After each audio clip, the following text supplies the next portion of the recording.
All right. Thank you so much. So I have the pleasure of getting to introduce Martin Casado from Andreessen Horowitz. He's one of our earliest backers, been a steadfast supporter and advisor.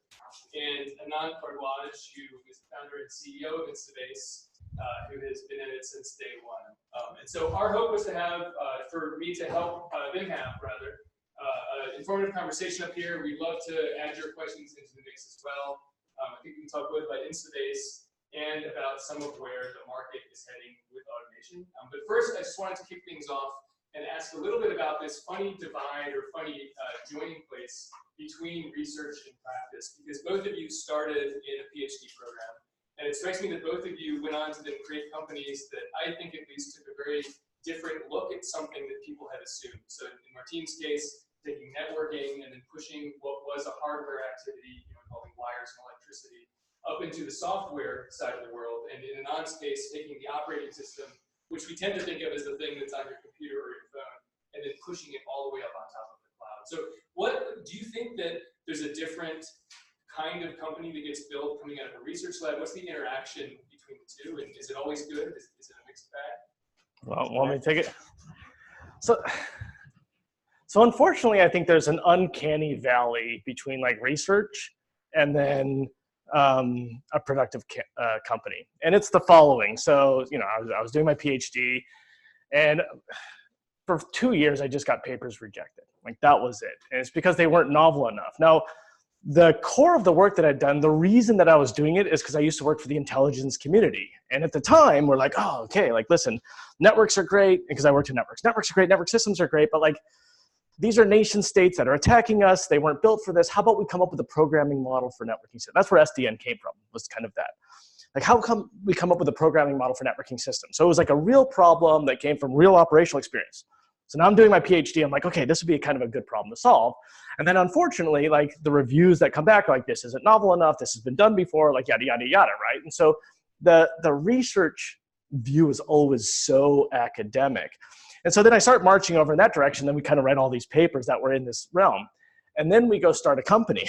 And then all of a sudden, like, I've been kind of brainwashed on the other side to actually bring more research-like topics to build a company. And it took probably 2 years before we actually were able to swing back the other way and make something very practical. And so I think the good news is when you come from research, you really do like kind of like big high beta category creation type technologies. But on the other hand, it takes a while to actually find kind of like that divide between practicality and research. And I mean, now if you look back, the product we started probably do about $2 billion this year. I mean, it's become a very large product and it's had a big impact. And so I think that I like companies like what Anant does that come from research, but you do have to make sure that is something that people use and will solve real problems. Actually, is one of the primary reasons that we're so interested in Instabase is clearly category creating, clearly a core research underpinning, however, solving problems. Yeah, I didn't have any insight when I, in fact, went for PhD. I'd applied for master's before at Stanford, and I was doing systems, and I thought that there might be better things to do in life. And I applied under Sebastian Thrun's lab for AI. And I took his first class. I hope it's not getting recorded. And I didn't like the class, so I decided not to do AI. I moved to human-computer interaction because I really liked the class by Scott Clemmer. And I got bored with SCI and then moved to MIT for PhD and moved back to the systems. So after playing around with 3 or 4 different fields, one thing became very, very clear is all of these basically fields has grown over last few decades by building higher level abstractions. So you start from very low level concept, you build a higher level abstraction, and the new innovation basically take those abstraction and build even higher level abstraction. But in fact, like the thesis by Barbara Liskov, and it starts with the first sentence of the thesis is abstraction based on modularity is how things get done. I think that's the whole. That's the best Turing Award speech ever was Liskov's. Yeah, I think she was the first female Turing Award winner. Yeah. So I think she was the first PhD, and she was also the first Turing Award winner. Yeah. And when we started working on this project called Data Hub at MIT, the question that we're trying to ask is that everything needed to be built from scratch. Like, do you have to think about storage engine and all of those things? Or rather, you basically think about what are things that are common across many different problems put those into abstraction, and then leave it up to the applications to do the customization for different industries or different businesses. So the whole goal of Data Hub was, what are the low-level abstractions that you can sort of like put together so that any of the problems that people want to solve, because data means different things to different people. And at that time, we had no idea about documents or any of those things. So we built this Data Hub where we built the general concept of file system, general concept of databases. And then you could build these like either correlation analysis, or we did a project for Moreland Commission to find corrupt politician. And then we got asked to shut it down or something like that happened. But what that gave is like, what are the key abstractions that is needed? And when we started Instabase, literally we had no idea what applications we built. Initially, we started with university application notebook for data science. But then when we started engaging with the customers, they were like, can you do this? We're like, this is document. We don't do anything with document. What if we built reader? But we had, after the text data, we could do everything. So we built reader. And like, hey, we also wanted to classify. Then we built classification. We also wanted to extraction. Then we built refiner and wanted to put together. We built the compiler that would compile those things into a single app. So one of that, basically, the sentence in the PhD thesis was something that resonated in a way that's how we architectured the whole system. And eventually, that's what led to all of these things. Like today, the marketplace demo that you saw, we had no clue that we will ever build marketplace. But what we saw was that, like when we sell to bank 1 or bank 2 or bank 3 or some other company, they all build the same thing with Instabase. And the point is, if they all are doing the same thing, then maybe there exists some higher level abstraction that you can give it to them. If everybody wants to do income verification, why they need OCR or refiner or classifier? They just need income verification, right? Because that's all you need. You don't need OCR really. So that's how this marketplace idea came, which is like, we saw the pattern emerging in each country or each market or each industry, and then we built a higher level. Marketplace is just a higher level abstraction over the platform apps. So the research to industry is primarily like the whole idea that I think of learning how to build good abstraction. That's the one that I think has been widely applicable, and one of the primary things that I still try to follow and go back to.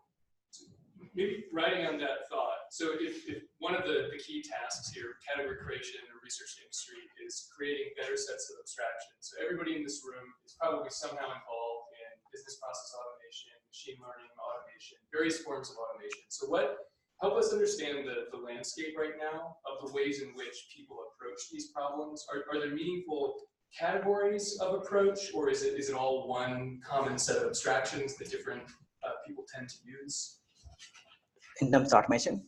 In terms of solving automation problems, what are the approaches that tend to be taken across different companies? Is Instabase representative of a particular flavor? Is it?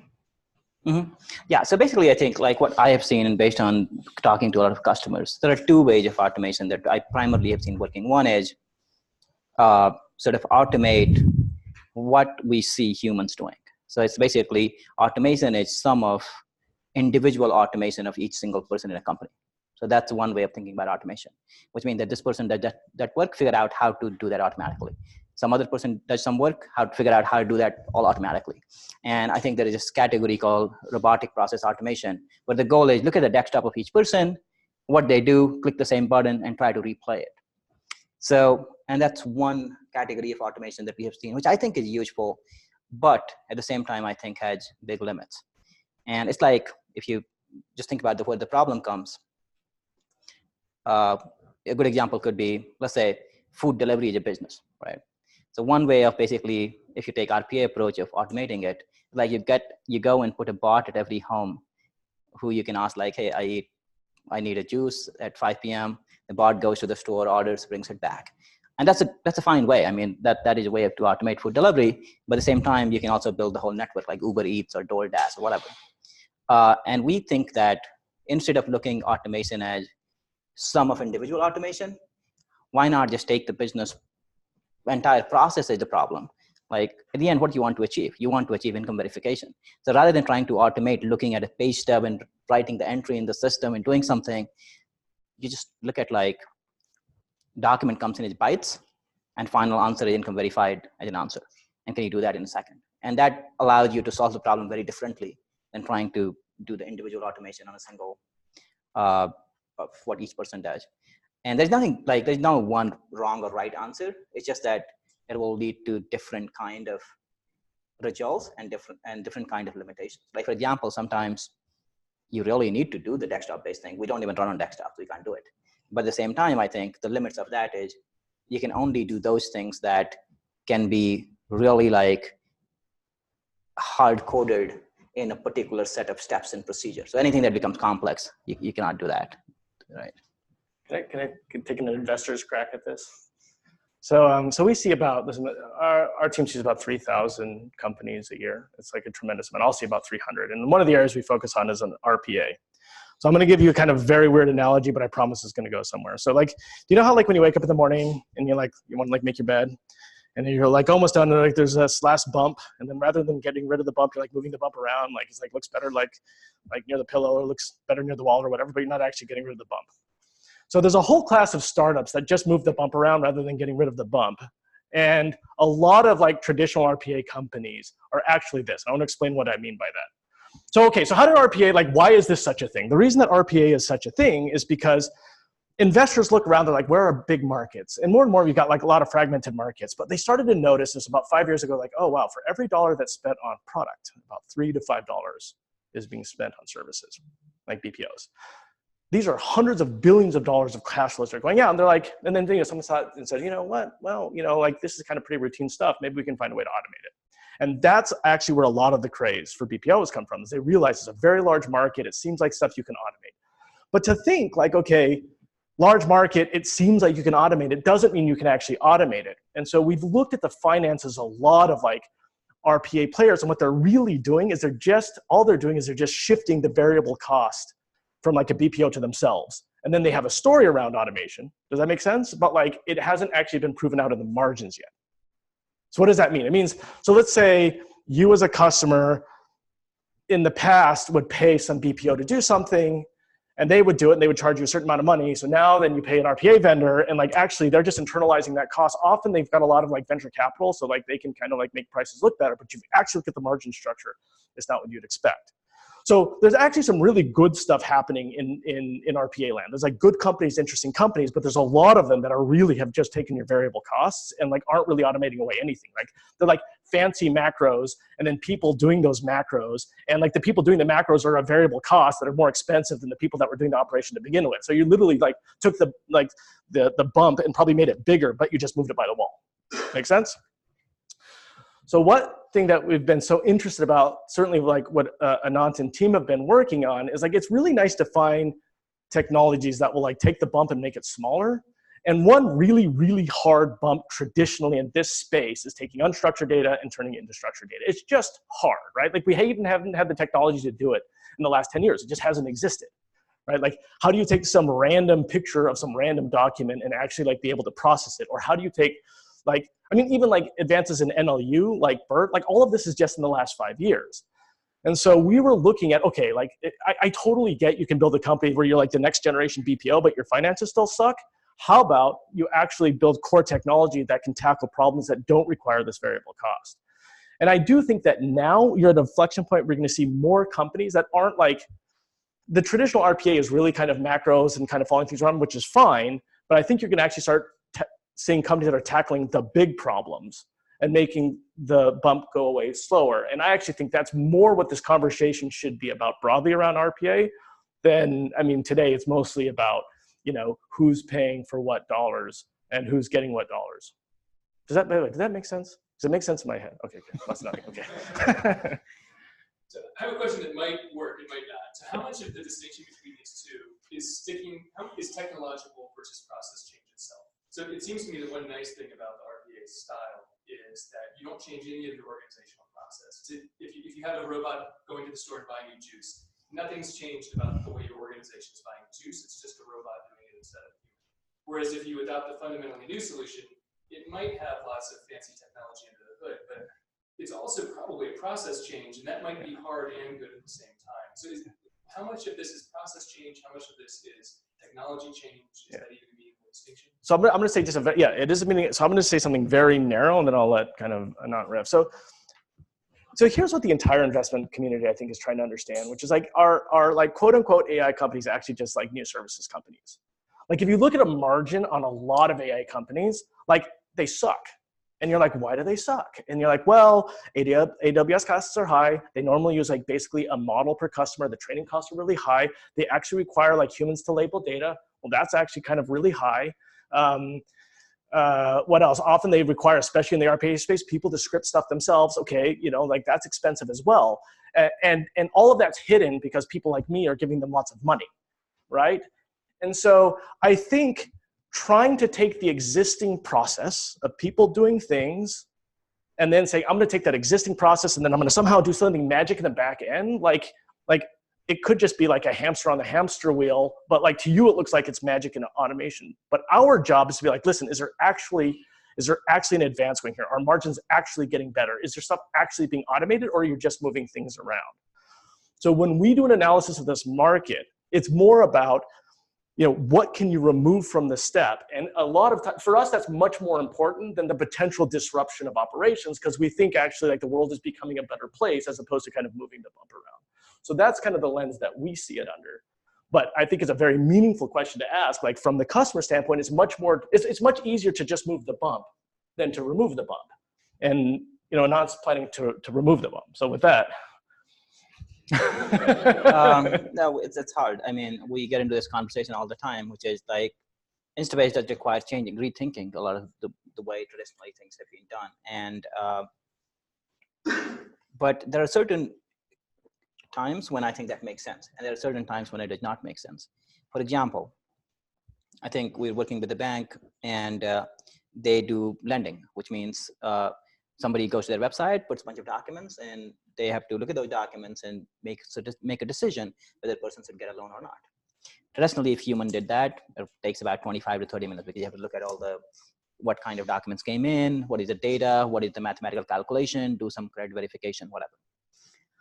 Now, their point was like, the way industry is changing, we want to get this done in less than 3 seconds. Now, there is no way ever by doing any kind of automation that will give you to do all of that in less than 3 seconds. That has to be re-architectured. That has to be rewritten. There is no alternative. So the way the industry is shifting, and with new fintech companies, which are basically starting from that base and starting with the kind of system that allows them to do that, the banks, which are basically slightly older and has been built upon the architecture and the systems like from 1990 or 80,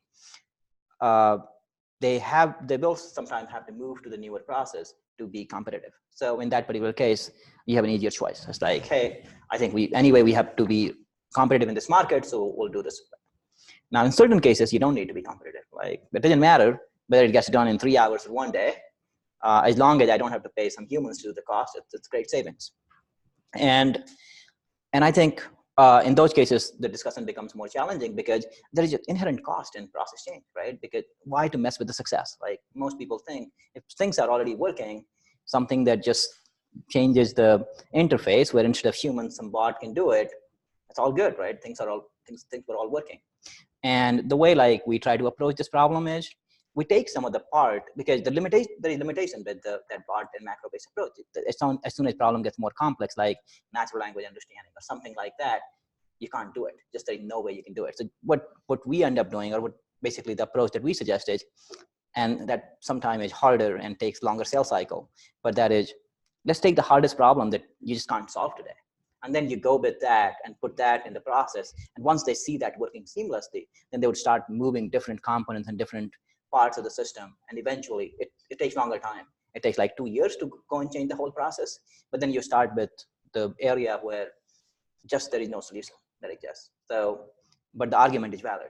Like, and I think like from business wise, it didn't make sense to mess with success, right? Most people don't like to do that.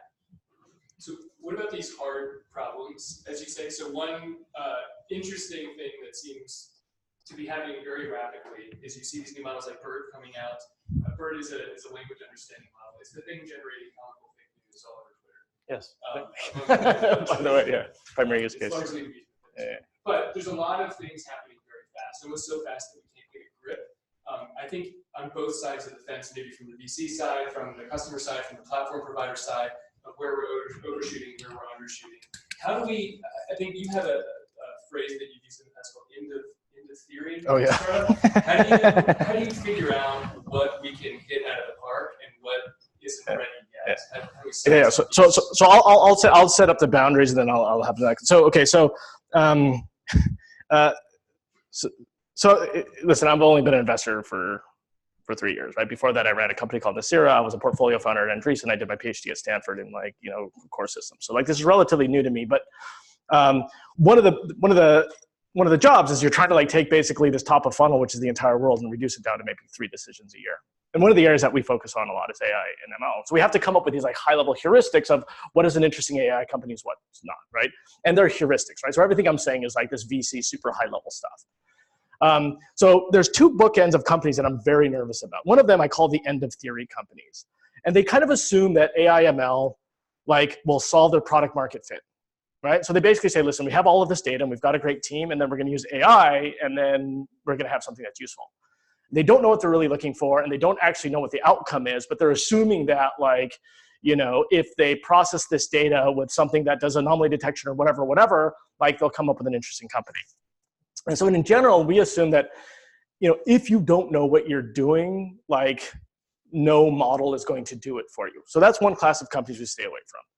There's another class of companies were the ones that I've told you about, which is, and I'm just going to restate it, but using a little bit of a different analogy. How public markets hate these consumer companies that burn cash.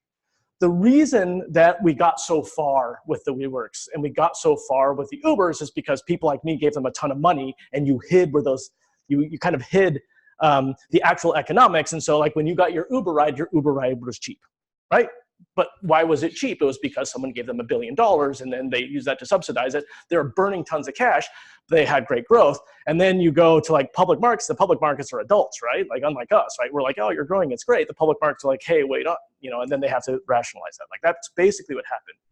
We're very worried that there's a class of AI companies that look like that as well, which is you can fund these companies with a ton of private money, but they're not great businesses because it's actually very expensive to do labeling and everything else that I've told you about. So that's the other bookend that we're worried about. So what we love are companies that are right between the 2 of those, which is you're actually using state-of-the-art technology to solve real problems, to reduce complexity, and not basically creating this to be a body shop. And you would be surprised, by the way, how narrow that is if you actually spend time. And this is from someone that looks at literally 300 companies a year. So that's the area that we focus on from an investor standpoint in this. Yeah, Jamshed is laughing. That's a purely finance view of the world, but can I make fun of your prior company? Okay, I'll still do it. So I'll not take the name, but I was doing a presentation, and we're talking about Instabase, and there were 20 or 24 people, and one person asked, because we were showing the program synthesis and the language that we have for extraction, and so some person asked so you don't do ML? And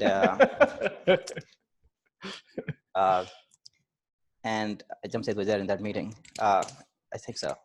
And I said, so you need ML or you need solution to your problem? And there was silence for 40 seconds. I was they will never buy software from us. They ended up buying, but so I think that we believe that we still haven't reached to a point where certain problems can be solved predictably with ML. For example, natural language understanding. Sure. We are far, on Google, when you go and search, hey, show me 5-star restaurants nearby, it works. But when you say, hey, I'm hungry, can I get a food from a place where the ratings are good? It will not give you any good results from the perspective of the answer. And the reason why is that what they have done is they have this aqua language, which tries to use some CRF to decode your 5-star restaurant nearby as a set of query parameters and still search. So when some companies go and claim hey, we have some magic thing where you pass and everything will just work out and give some nice results, either we are too stupid not to know that about such technology, or it doesn't exist. And we believe that so far it doesn't exist. So the approach that we try to typically take is, what are the limits and the boundaries of each of the technology that's available in the market? And if the limits and the boundaries exist, then rather your goal is to, for example, there is this common problem that nowadays I think every bank is facing, the LIBOR depreciation. They changed some rule, and you have to figure out hundreds of years of contract and figure out if there is LIBOR clause. If there is LIBOR clause, what is the exposure that you have depending upon the change, and if there is exposure, you have to go and do some remediation.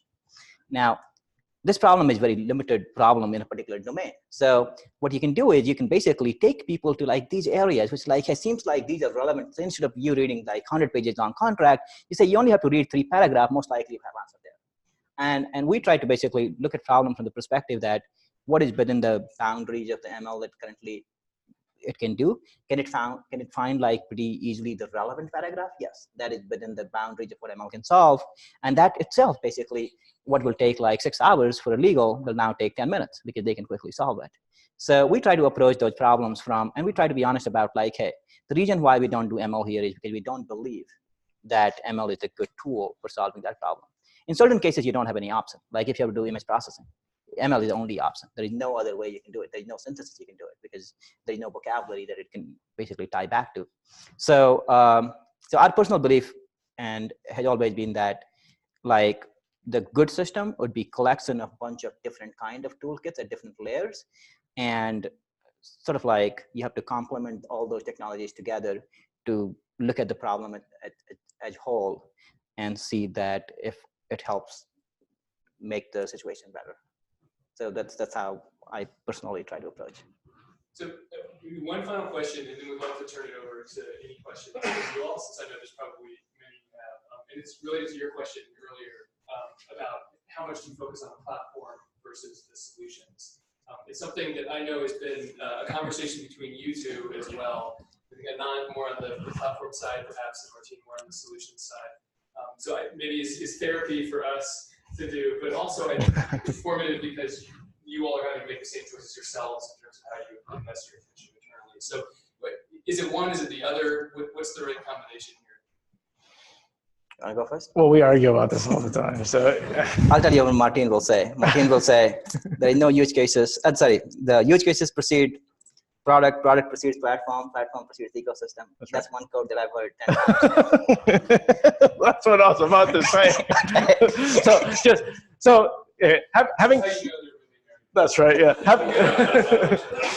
Listen, having popped out of academia, with like this kind of cool, elegant thing, that I want to bring to people. I'm like, hey, what problem do you have? I want to like kind of fit it into it. Like, it's so hard for someone that's dealing with kind of day-to-day crises to like do like the parity mismatch between your great architecture and like the problems they need solved, right? It requires them to understand it. It requires them to fit it. It requires them to understand the elegance of the design. And all of this is hours they just don't have to think about. And so having tried to kind of cram these very kind of complex, I've got a platform that can do anything Swiss Army knife and it's really elegant, whatever, into a repeatable sales motion, which a lot of this comes down to, I started actually really kind of inspecting, like, if you look at companies that have done this, like, how did they end up being successful? Whether it's Elasticsearch, there's a lot of companies like that, Elastic, Confluent, Databricks, where like they had a pretty general solution that you could apply to a lot of things, but they had to turn that into like a big business. These are big businesses now. And in almost every case, they architected a platform. Like if you look at the architecture, you're like, yeah, that's awesome. That solves a problem. Like we're reducing the bump. But what actually happened is they sold into a specific use case. Like you go and you're not even talking about a product. You're like, do you have this problem? Yes or no? And then, okay, they have a problem. Then you sell them a product. So the product is something that you actually attach a value to, and whatever else. Hopefully, if you did your job right, you've architected a platform so you can evolve that over time. And then if you're really, really, really lucky, and this almost never, ever happens, that will turn into an ecosystem with third parties, right? And that almost never happens, right? What's interesting is often founders will do the opposite. They're like, listen, I've got this general platform because I came from academia, and I'm going to get all these third parties to go build on top of it, even though there's no market. And like, this is kind of like the ultimate bootstrap problem, which will never actually happen. And so I view that you start from the use case on back. It actually turns out we mostly agree on this point. I think because I'm so convincing, but. Yeah.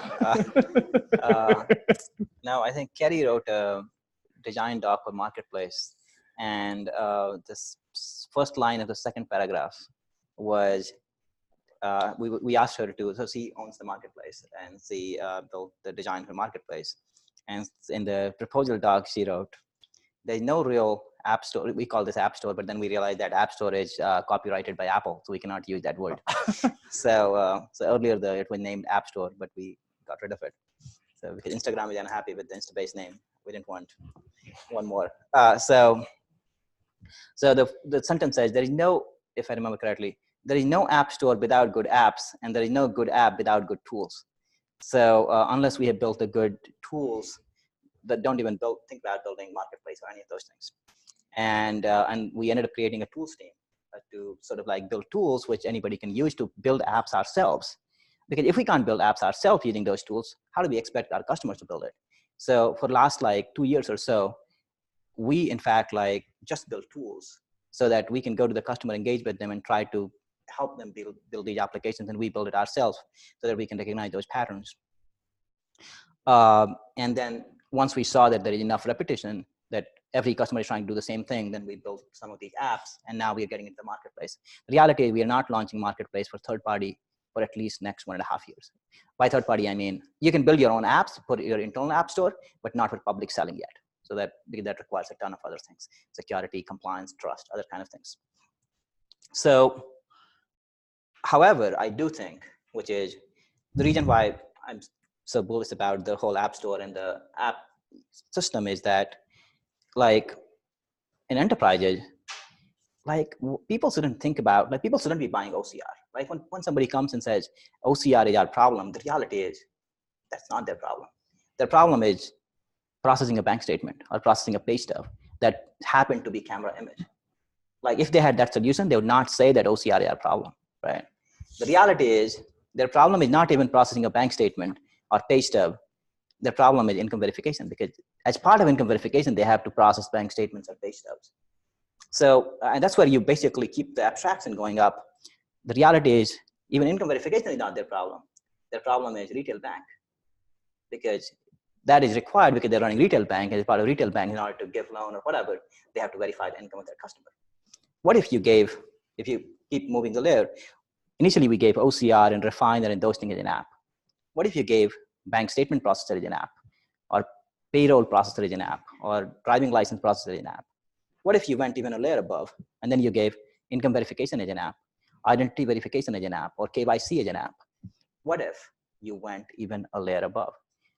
What if like you just gave retail bank in the US as an app? I mean, it's not that retail bank for bank one is very different from retail bank for bank two. They end up doing the same thing. It's some configuration of different rates or different ledger.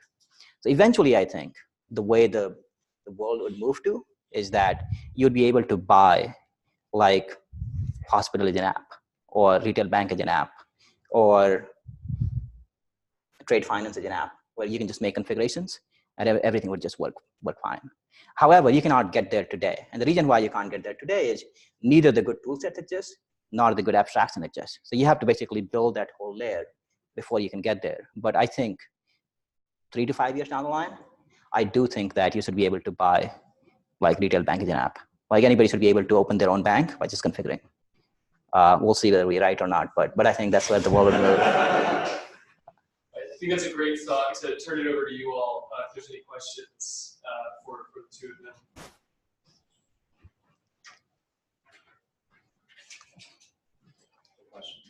So when you actually install, let's say, the vinyl OCR app, how do you make sure that there's a continuous improvement on the client side if it's localized? At the same time, you actually want to have the improvements across the marketplace. Meaning that I don't want to share what I'm learning, but I want to know what everyone else is doing. So it could improve my. How do you find that balance? So it depends on basically certain agreements that we get into with the customer. So for example, let's say a customer A is running Instabase, but we're not allowed to see their data. So basically it's part of the agreement, everything is private, everything is completely on-prem. And when we see that we made some mistake, OCR mistake, and some person corrected and we got the feedback, we typically try to enhance that model within or improve. But as of now, we don't try to take that away, because unless we are able to prove that the model, by no way there is a way to deconstruct the model and get any of the data that was used to get those learnings, in certain cases, customers basically agree to it, which is like, hey, we are processing public documents and we don't care, right? Like these are public stuff anyway. So typically it is case by case basis that customers would agree to that. It's, in certain cases, you can take some of the labeling or the corrections that we have done and apply to the public OCR improvement, but in certain cases you cannot. So in general, as of now, our goal is at the very, very core is to protect the privacy of all the data that customers use for Instabase. And that comes before improvement that we can make. So so that is going to be the priority always. So that's the kind of the primary decision-making criteria. Does it answer your question? Yeah, I mean, I think part of it is always any kind of solution vendor is always like, they'll say if you share X amount of results you can get back certain learnings or improvements or Oh, yeah. what you're doing, but at the same time, like, I'll never share it. I'll never share it. The bank will never agree to it. Yeah. Clients will never agree to it. But it's like, or I hear it here and say, even though it's based on a certain platform, it's actually our IP, the models we actually created. But again, at the same time, I want to know what other things are doing because let's say doing income processing, that's universal. Yep, like, yep. So with the credit model, you're doing the same thing. 50% of the marketplace actually utilizes the same ADP that you're using, so it's the exact same thing. So because people would say that is actual per bank competitive advantage. Yeah. So banks tend to think that way. The reality is what we have found, every bank says like whatever we do is competitive advantage, but we have seen that every bank does the same thing pretty much with slightly minor differences. And I think eventually they will come to the terms. Like, it's just that once they see that once all of these things become commoditized and they become solutions, then they would know that like these are requirements rather than a strategic value, because they just have to do it as part of their business. And at that point, I think they might be more comfortable and all that. Yep. So I have a question regarding, you mentioned solving the problem. Like you mentioned that income verification is a problem. You solve that rather than OCR, right? And as you know, I've worked in several banks with massively legacy architectures. And as you know, like one of the largest problems with banks is that because we have legacy architectures, many systems, each system solves a slice of the problem. And 80% of banks' problems are basically integration, because we need to basically pass data around.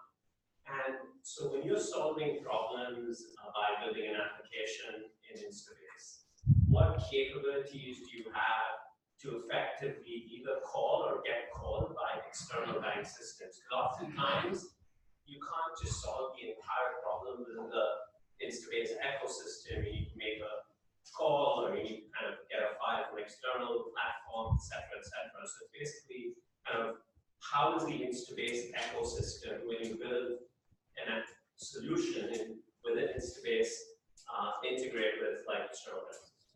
Yeah, so this question is very relevant from the app ecosystem. So with the tools, it was much, much easier because you could just like connect and, but if you give an income verification app, what if you want to sort of like verify that SSN of that person is valid or something like that. So Instabase basically enables, so I think like we did not go into the technical details of the application, but the way like, an iPhone, you can basically just put like, make an API call and when you're building the app. So all of these parts are pluggable in the sense that you can say this particular component will mount some other system that provides that data. Now, that makes your app completely usable within your own infrastructure. It will not be usable. So you can't then download and ship to like some other bank and it will just work fine, as long as the same configuration or similar system exists there too. So we allow these configuration to be done by the customer where they can say like, hey, I want to change this part and just add the other things and just build a new app. So you can extend the existing app, put all the things that you have internally and build a new app. It's just that that app would be usable only within your bank. It cannot be usable outside unless you define a proper protocol or abstraction that can be generalized outside. Yeah. Why banks? Is that intentional, or has that been a byproduct of other conversations? It seems like what we're talking about today is applicable to any industry, any vertical. And I'm looking around, I'm from a bank and through JP Morgan, but there's a lot Yeah. So I mean, it can be applied anywhere. We have customers from other financial like insurance and logistics and even car title processing, something like that. So we started with bank as our first customer. So, and since we were talking about income verification as one of the hello world example, a lot of illustration that we used bank as a sample customer. But yeah, you're right. Like it has nothing to do with bank or insurance or hospital. You can use it anywhere. I will say, having sold across like all verticals, the banks are the best at consuming new technology. Like a lot of them actually have formal ways of onboarding it, and like even though they're like, they actually know that regulation is a real issue and they address it instead of like using it as an excuse. Like, I mean, I've sold into healthcare, I've sold into telco, I've sold into everything. Like the banks are actually very good about this, and so it's actually a great early customer segment. Regulation probably is beneficial because it forces a homogeneity to a lot of the problems. Yeah. So it's. But I also just found the banks like really lean into it. I mean, they'll have like formal ways for startups to engage, and they'll go look for like business. They've actually really just addressed this issue. And like a lot of these other verticals, they just don't. They'll like use it as an excuse, like healthcare, like, oh, we're regulated, so therefore we don't do anything. So. Although they tend to have good budgets and good money. And, oh, that. I was gonna let you say it. So I'll ask maybe one closing question. So if we adopt, to say that we can make the Federal Reserve into an app is a large dream. But we have to build the future. The Star Trek universe doesn't come into existence by itself. It comes in through sweat and work and intention. So if we were to adopt this view that this is something that will become possible in the next 5, 10, 15 years, where entire swaths of business can be AWSified, so to speak, and turned into an app that can be shipped. What are the things, beyond Instabase, obviously, what are the things now that we could all do to begin building towards that? Are there key themes that we can do today to increase the likelihood that we will be able to generate that future, whether with Instabase or without it? Okay, you want to take it? No. This is all you, man. So I think like for any ecosystem to build, you need to have enough sort of center of mass around it. And I think what would happen eventually is that you cannot build retail bank as an app today. That just will not work. You have to start with like pay stub processor and the bank statement processor and the ID card processor. Those are the components. And then once you see that there are thousands of people using that, then you tell them like, hey, do you really need this? Or you want something that is even higher level? And once they move to that point, so it will take its time. And it's like, if you remember the computers, right? Earlier people used to buy computer as the assembly of motherboards, and so you basically buy the whole cabinet, you buy the motherboard, you buy the RAM, and you assemble all the things together. Now we just buy the box, right? It's just that earlier that's how those parts were basically sold in the store that you would go buy and assemble. And same thing would happen. Like in the beginning, you will have the tool sets, then you will have these components that people could assemble to build their own. And once they all realize that they're trying to assemble the same thing, then they will buy the bigger like abstraction. But I'm reasonably confident that in like next few years, the scope of these abstractions will keep getting bigger and bigger, and eventually you'll get to a point where you can just buy a retail bank.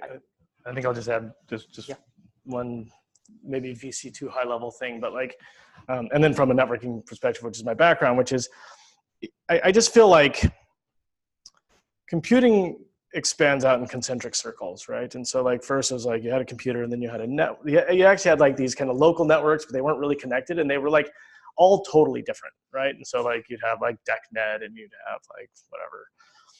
And then like the internet came and they connected them. And like one thing that it did is it basically homogenizes everything on kind of the same substrate.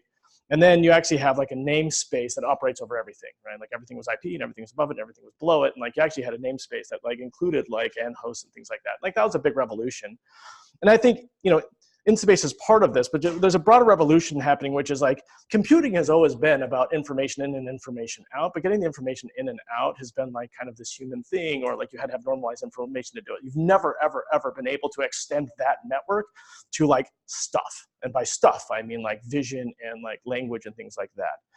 And I think we're at this cusp of like this real revolution where like now, so think about it, you went from computer to separate networks to an internet where everything's connected, to actually being able, that the namespace, those primitives you're operating on is like things out in the real world. And that's a big, big paradigm shift. So when you're thinking about like writing a program, instead of like doing it over, you know, names that are, you know, digital representations that someone actually built, it's actually kind of anything you can do in an automated way. And that pushes computing from basically information processing to basically kind of world automation. And I think this is one of the biggest kind of trends we're going to see for the next decade or two. Yeah, and I believe Barbara Lisko's PhD thesis. So. What's that? And that's right. Fair enough. Well, Anant, Martin, thank you so much. Thanks a lot. Barbara Lisko as well. All right. Cool. And thank you all for coming. We'll find an Instabase if you'd like to join us for happy hour. We'd love to treat you to some good conversation and some drinks and food. We'll be walking over. It's about 5 minutes away, and basically anybody you see on the back wall over there, or any of the 3 of us can help lead you over if you'd like to join. So thank you again for coming. We really appreciate it, and hopefully continue the conversation. Awesome. Thank you.